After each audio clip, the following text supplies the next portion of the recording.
අඩෝඹ වෙලාවට ඇවිල්ලානේ. එහෙනම් ලෑස්තියෙන් දුවන්න. rock paper scissor යෝ බෝතලේ සුවර්ණේ පේනවනේ 10 එකේ වැදිලා තින්නේ. කතා බතා නැහැ. එතෙන්ට ඉස්සලාම දුවන එකාට බෝතලෙත් හම්බ වෙනවා. පේජ් ඇඩ්මින් කමක් දෙනවා. ආ එහෙමද? වෙඩිල්ල පත්තු කරලා ගන්නකො එහෙනම්. තුවපං. ඒ වුණාට මං නම් හිතුවා උඹ වෙඩිල්ලක් තියයි කියලා. ජීවිතේට හිතුවේ නෑ උඹ ගලක් පිහික්කයි කියලා.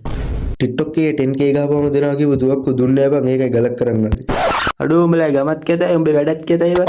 අඩෝ ඉස්සරහපත වලබ්බන්. උඹේ අච්චිට හුලං ගන්න මොකද බල්ලු කරන්නේ? නෑ නෑ ඉතින් කොහම හරි දිනන්නත් එපයි.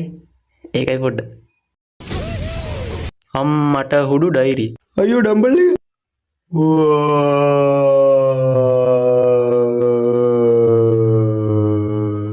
අඩෝ තරගේ පටන් ගෙන බා.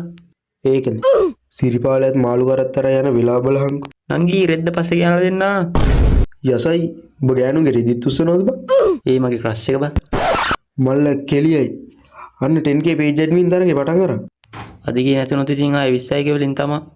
මට විතර දිනුම් කණුව තනිය හැට පේන්නේ. මට ඇස් දෙකටම පේනවා බා.